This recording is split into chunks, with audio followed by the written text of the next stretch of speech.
네, 안녕하세요. 순커입니다.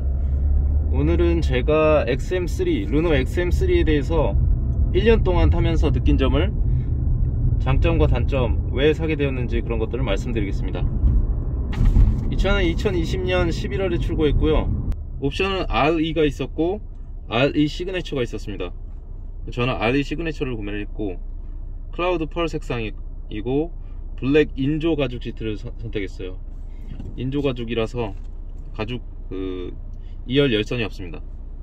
그리고 선택 옵션으로는 어댑티브 크루즈 컨트롤, 그리고 360도 스카이뷰 카메라, 어라운드 뷰라고 그러죠. 그 두 가지를 했고, 이 차는 쿠페형 SUV라고 그러죠. 벤츠 GLC 혹은 BMW X4, 그리고 포르쉐 카이엔 쿠페 등, 그리고 뭐 초기에 쌍용의 액티언 같은 모델이 약간 B급의 SUV, 쿠페형 SUV라고도 볼 수 있을까요? 그래서 뒤쪽 루프라인이 날렵하게 떨어지면서 그런 디자인을 사람들이 예쁘게 보면서 인기를 끈 디자인이죠. 기존의 외제차에서만 볼 수 있었는데, 르노도 뭐 프랑스차니까 외제차긴 하죠. 근데 국산에서 살 수 있는 차로 이런 쿠페형 SUV가 팔리게 되었죠. TC260 모델이고 가솔린 1300cc입니다. 가솔린 터보 1300cc고, TC는 터보 컨트롤 이피션시의 약자라고 하고요. 뭐 기존에 개발이 되어서 어느 정도의 신뢰성이 좀 증명이 된 그런 엔진으로 알려져 있습니다. 이 차의 장점으로 말씀드릴 것 같으면, 먼저 외관 디자인이고요. 디자인이 예쁩니다. 예쁘고, 이 내비게이션이 세로형으로 길쭉하게 나왔죠. 지금 현재 이것은 9.3인치로 알려져 있는데, 여기 T맵이 들어갑니다. 최근에 2021년에 볼보 차량이 T맵이 들어가는 걸로 되게 사람들이 이슈가 좀 되고 좋아하는 것 같은데, 이 차량은 2020년에 출고됐을 때 T맵이 기본 장착이 돼 있었고, 당연히 인터넷이 연동이 돼 있어서 실시간으로 업데이트가 되고요. 이런 부분이 사실 가장 큰 장점이었습니다.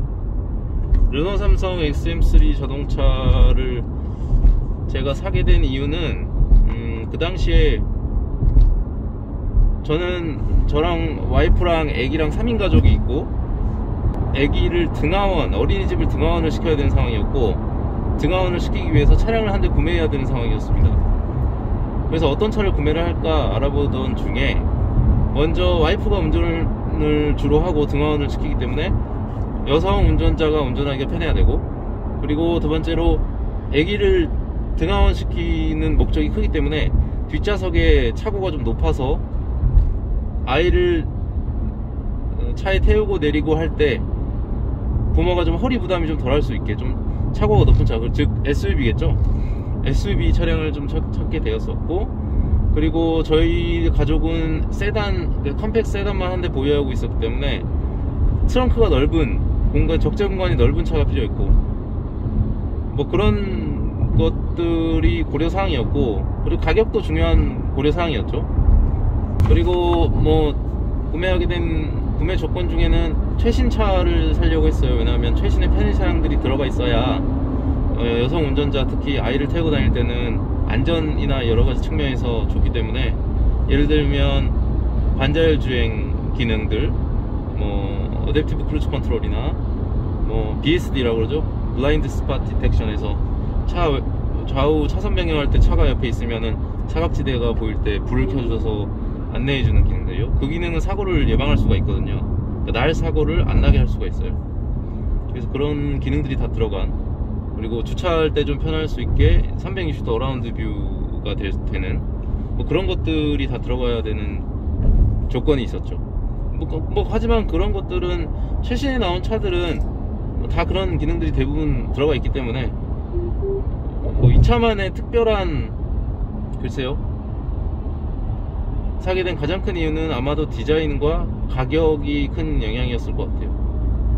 이 차는 다른 SUV 경쟁 모델들과 다르게 유일하게 쿠페형 라인이었고, 그 루프라인이 예쁘죠. 디자인에 좀 차별성이 있었습니다.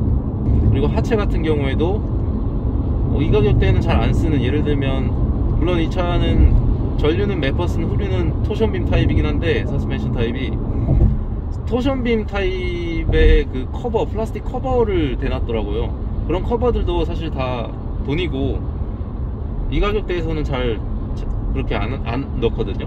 뭐 그런 거라든가, 그리고 뭐 하체 쪽에 보면은 알루미늄 부품을 상당히 많이 썼어요. 기본적으로 비싼 차로 갈수록 스틸 그 파트들을 알루미늄 재질을 많이 쓰는데 그만큼 비싸고 경량화에 도움이 되기 때문입니다. 이 차는 이 가격대에 맞지 않게 알루미늄 파트를 되게 많이 썼더라고요. 앞쪽에 프론트 쪽 서스펜션 쪽 그 링크류들, 그런 파트들을 봤을 때 뭐 그런 부분이 저는 되게 좋게 봤고, 그리고 뭐 액티브 셔터 그릴이라고 해서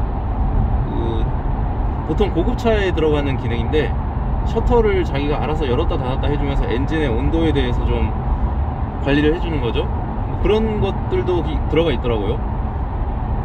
그래서 그런 부분도 되게 좋게 봤고, 그리고 이 차는 가솔린 엔진으로 뭐 드라마틱하게 경쟁차종에 비해서 좋진 않지만 그래도 꽤 좋은 연비를 가지고 있습니다. 그래서 뭐 신경 쓰지 않고 도심이고 뭐 이런 곳들 막 다녔을 때 복합 연비가 한 13에서 14km/리터 이 정도 나오는 것 같아요. 13에서 14 정도 나오는 것 같아요.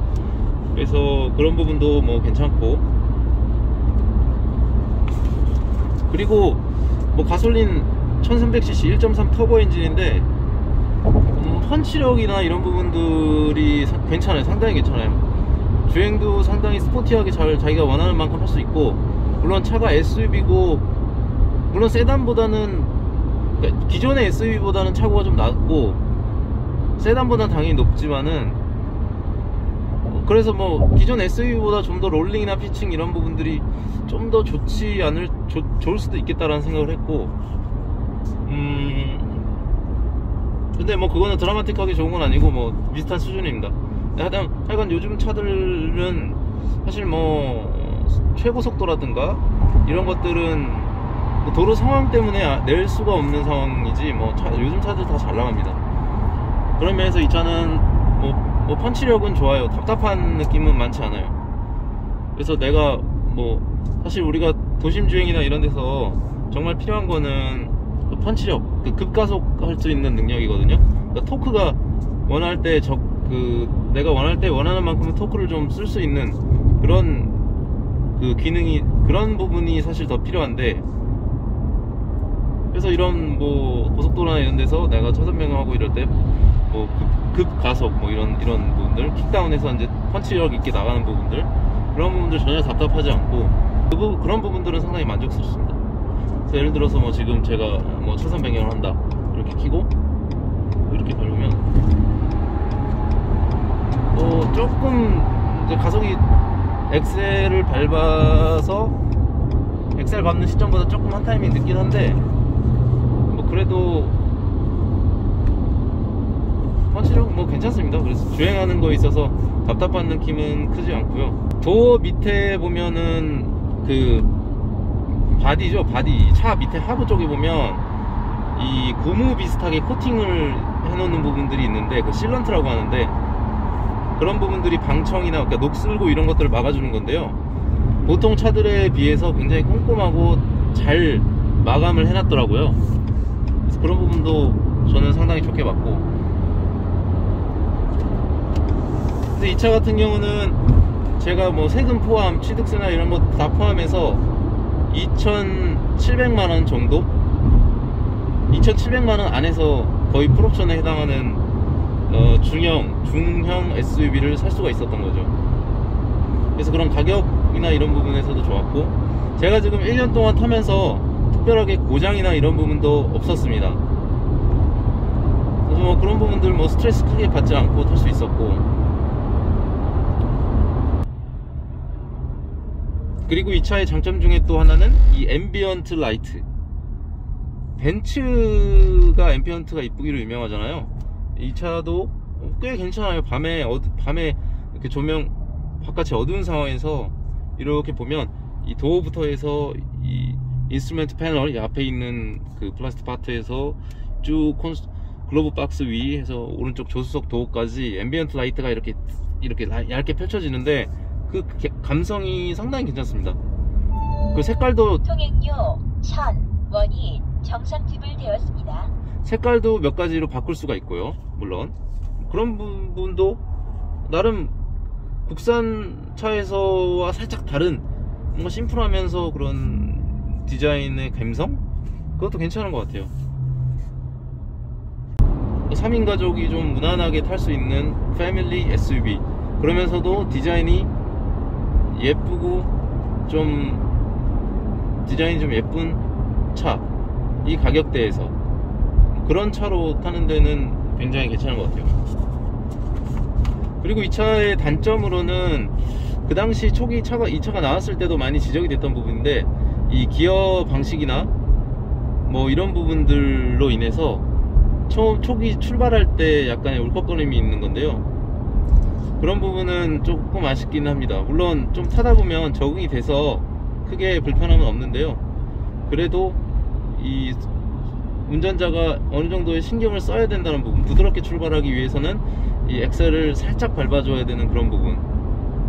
그래서 엔진 스탑이 된 상태에서 시동, 중간에 운행 중에 신호 대기나 이럴 때 정차를 하면 요즘 차들은 엔진이 스탑이 되잖아요. 그리고 혹은 오토홀드로 이렇게 정지가 되잖아요. 그러면 그 상태에서 다시 출발할 때, 그때 엑셀을 살짝 밟아준다던가 해서 시동을 좀 켜고 스티어링을 살짝 움직여서 엔진을 온 시켜주고, 그리고 이제 엑셀을 좀 부드럽게 밟으려고 노력을 해야 되는 부분. 그렇지 않고 막 보통 차들처럼 막 밟으면 차가 좀 이렇게 막 급격하게 나가는 부분이 있어요. 좀 울컥거린다고 느낄 수가 있어요. 그런 부분은 조금 아쉽습니다. 지금 2021년에 새롭게 페이스리프트 돼서 XM3가 새로 나온 걸로 알고 있는데, 그런 부분들이 소프트웨어나 이런 그런 부분들이 좀 해결이 된 걸로 알고 있어요. 하지만 이 차도 뭐 그렇게 크게 문제가 될 정도는 아니다. 그냥 적응이 되고 하면 큰 스트레스 없이 탈 수 있다. 그리고 이 차의 또 단점 중에 하나가 시트가 뭐 그렇게 편하지는 않습니다. 저 같은 경우는 인조 가죽 시트인데 이거보다 더 좋은 게 가죽 시트겠죠. 인조 가죽 시트도 크게 크게 저는 불편한 그런 재질적인 불편함을 몰랐기 때문에 인조 가죽 시트를 선택했고, 그리고 2열에 사람이 거의 안 타기 때문에 애기가 타도 애기는 카시트 위에 타기 때문에 2열 열선이 필요가 없었고, 그렇기 때문에 인조 가죽 시트 패키지를 선택했어요. 이게 가죽 패키지를 선택해야 2열 열선이 들어오거든요.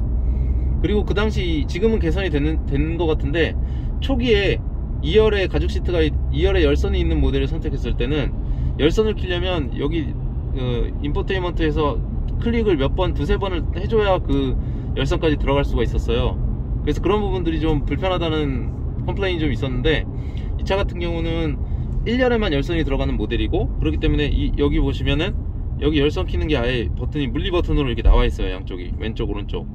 그래서 이거 직관적으로 누르면 바로 열선이 켜지고 2단으로.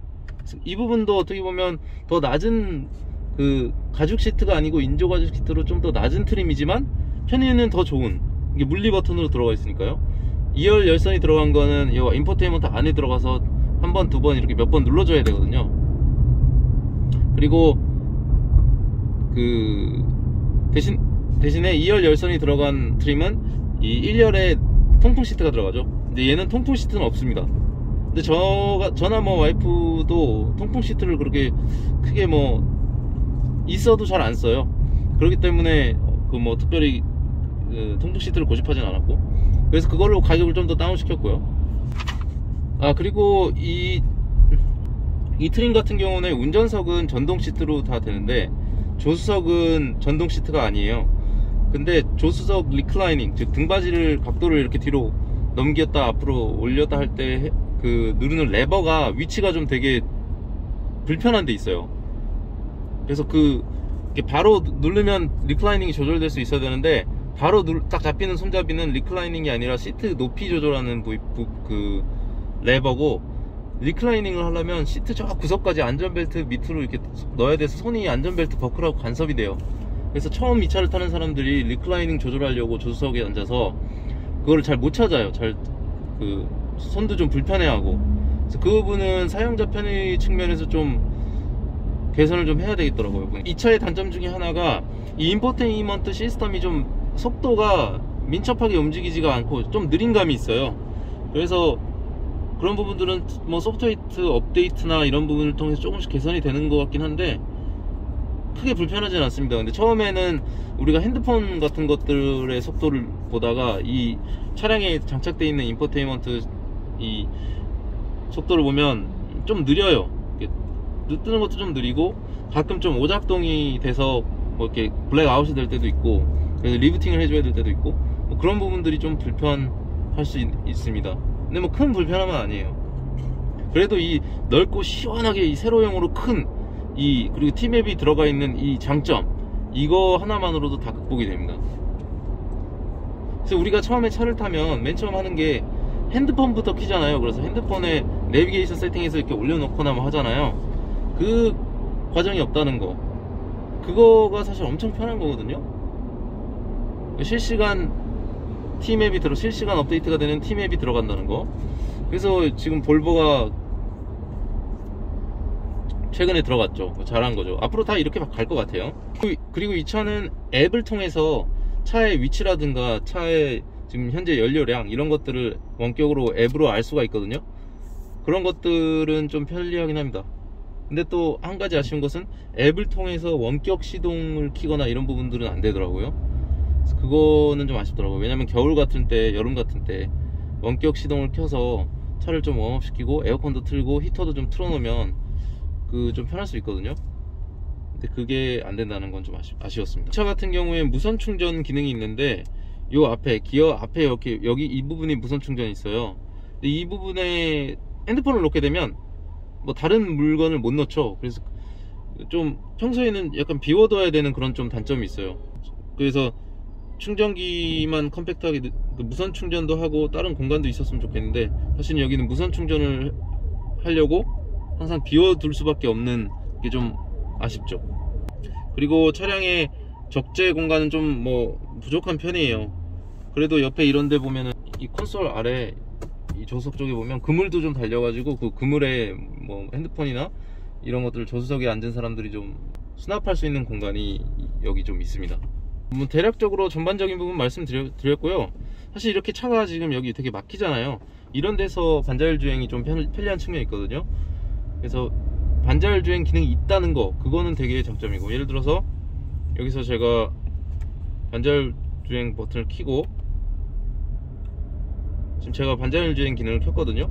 30km에 맞췄어요, 타겟 속도를. 그러면은 제가 지금 발을 뗀 상태고, 발을 떼도 자기가 가다가 앞에 차가 쓰면 쓰고, 그러면 제가 여기 RES 플러스라고 있는데 이게 리즘이라는 뜻이거든요.